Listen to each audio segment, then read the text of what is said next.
युक्ताहार विहारस्य युक्त चेष्टस्य कर्मसु युक्त स्वप्नाओ बोधस्य योगो भवद दुखा। यथा योग्य आहार विहार लीजिए। किस मौसम में क्या लेना चाहिए ये भी ध्यान रखिए।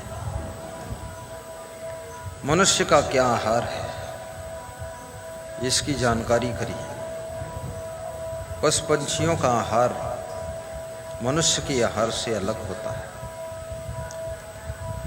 शाकाहारी भोजन लो, सादा भोजन लो। यदि बुद्धिमान बनना चाहते हो, सदैव सुंदर रहना चाहते हो, बहुत जल्दी बूढ़े नहीं होना चाहते हो, भोजन कम कीजिए, सादा भोजन कीजिए, शाकाहारी भोजन कीजिए और शुद्ध पवित्र स्वादिष्ट भोजन कीजिए।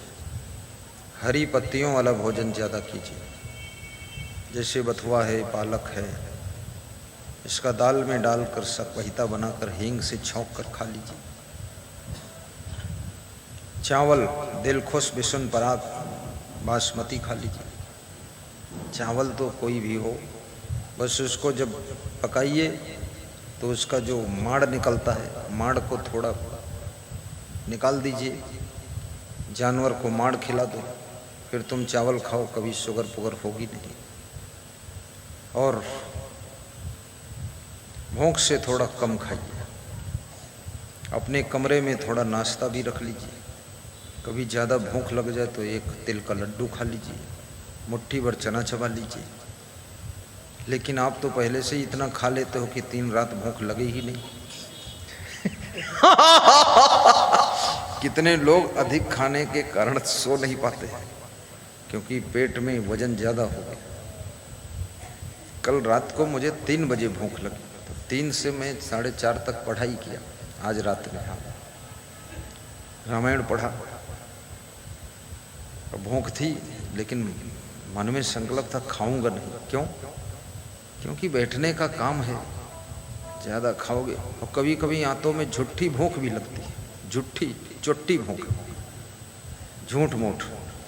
खाना नहीं, पानी पी लिए, ठीक है, क्योंकि 3 बजे रात के खाने का वक्त नहीं। अब किसी के पेट में भस्मा शुरू हो तो भाई खाओ, और क्या है। लेकिन गहरी नींद, इसलिए शयन और जागरण के बारे में कृष्ण ने कहा है। ये सोने जागने के बारे में बताना कोई ज्ञान है? अरे असली ज्ञान यही है। गहरी नींद जब तुम सोते हो तो तुम्हारे शरीर के भीतर सर्विसिंग शुरू होती है, मेंटेनेंस शुरू होता है।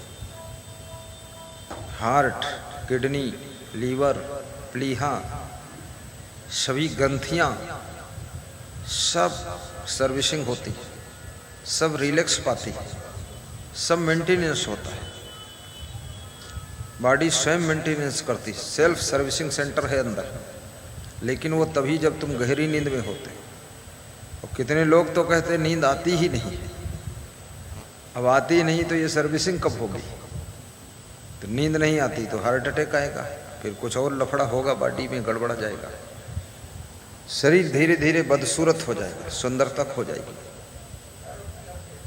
चेहरा एकदम भदभद हो जाएगा, बहुत मोटा होगा, भूत जैसा एकदम। इस पे मांस जम जाएगा, लुढ़वा। देखोगे तुम सोचोगे ये भालू है कि मैं हूं। इसलिए ज्यादा ये कचौड़ा पकौड़ा कम खाइएगा। कभी कभी समोसा खाओगे, समोसा जैसा गाल फूल जाएगा, कम खाइए। बस सबसे अच्छा भोजन अगर है कोई, क्या है? जो अभी खा रहे हो वही है। कभी कभी थोड़ा खीर खा लिया करो।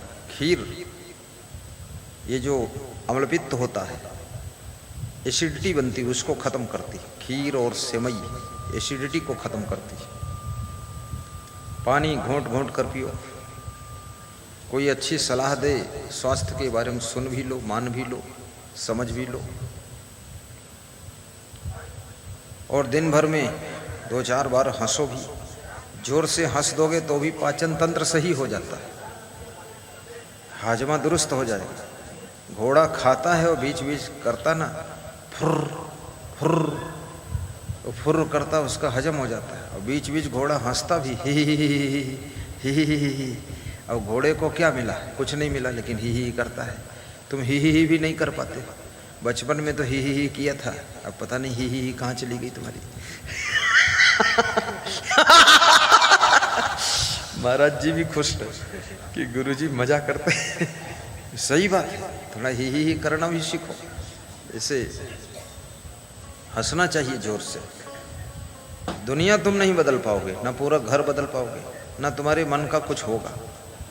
तुम्हारे मन का तो तुम्हारा शरीर ही नहीं है, तो ये का कहाँ बदली हो जाए। ये सब ऐसे उल्ट पुल्ट चलती रही। इसी बीच में हंस लो, खुश रह लो, और जितना संभले संभाल लो, और बाकी सब इष्ट देव गुरुदेव के चरणों में छोड़ दो। जो होगा देखा जाएगा। लगन तुमसे लगा बैठे, जो होगा देखा जाएगा, चला जाएगा।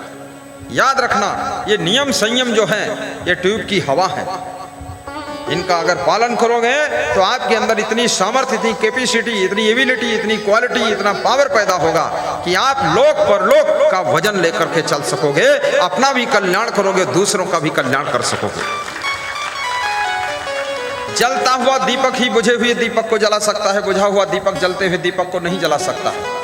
इसलिए जलते हुए दीपक बनो, बुझे हुए दीपक मत बनो। बुझे दीपक को भी दीपक कहा जाता है और जलते दीपक को भी दीपक कहा जाता है। लेकिन याद रखना, जलता दीपक उजाला करता है, बुझा दीपक अंधेरे में खुद भी बैठा रहता है। इसलिए जलते हुए दीपक बनो, ताकि इस जगत में सब उजाला होना चाहिए, ज्ञान का प्रकाश फैलना चाहिए, और आपके पास में जो आ जाए उसके जीवन में भी ज्ञान का उजाला फैलना चाहिए। आज तीसरा दिन सत्संग का है। बहुत म्याऊं म्याऊं सत्संग हो चुका है, अब गर्जना भरा सत्संग होने वाला। म्याऊं म्याऊं खत्म कर दिया, क्योंकि मैं एक दवा खा रहा हूं, उसकी ताकत काम कर रही है। और दवा खिलाने वाले कह रहे थे 1 महीने की दवा 10,000 की बैठत है तुम्हारी, तो हम कहना चाहिए 1 लाख की बैठे, तुम दवा खिलाओ, हम सबका दुआ दे दे और गर्ज के सत्संग सुनाए दे।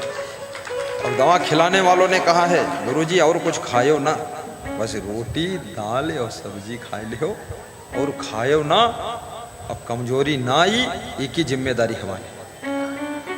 अब तुम सोचते होगे कौन दवा हमको बता दो, हम कमजोरी ना हो।